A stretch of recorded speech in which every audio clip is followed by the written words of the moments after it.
Wajar kau tak tahu. Engkau tak tahu syariat Islam. Engkau tak tahu arti cadar. Engkau tak paham aurat. Engkau gagal paham tentang Islam.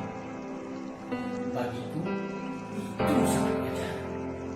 Sebagai anak dari salah seorang pejuang, engkau dilahirkan dalam keluarga ambangan. Wajar engkau tak tahu. Engkau hanya melihat Indonesia dari keterbatasan tahu. Engkau mencoba menolak fakta bahwa Islam adalah mayoritas agama di Indonesia.